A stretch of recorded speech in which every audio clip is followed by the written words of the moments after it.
Российский режиссер Александр Сакуров призвал Россию освободить крымчанина Олега Сенцова. Кинорежиссер высказался и против силового разгона митингующих в различных городах России в воскресенье. Об этом он заявил во время речи на церемонии вручения премии «Ника», которую он получил в номинации «Честь и достоинство». Александр Сакуров – заслуженный деятель искусств и народный артист России. В марте 2014 года художник выступил с заявлением, в котором призвал россиян прекратить войну с Украиной и уважать желание украинцев жить отдельным государством. Сегодня я хочу сказать, что я жду решения от президента, ответа на вопрос, который мы обсуждали, судьба Олега Сенцова. И президент сказал, что он будет думать над этой проблемой.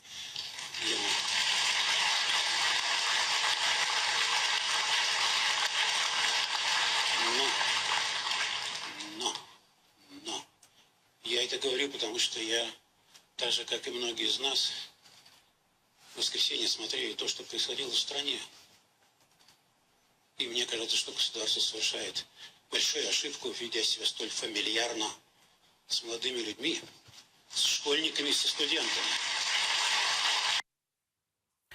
В Нью-Йорке Сенцову присудили премию американского Пенн-центра. Вашингтон-Пост сообщает, что крымскому режиссеру, политзаключенному Олегу Сенцову, присудили ежегодную премию Барбары Голдсмит «Свобода писать». Преследование Сенцова назвали ярким примером нетерпимости к инакомыслию со стороны правительства Путина. Ежегодную награду Барбары Голдсмит вручают узникам совести, которые оказались в чрезвычайно сложных обстоятельствах.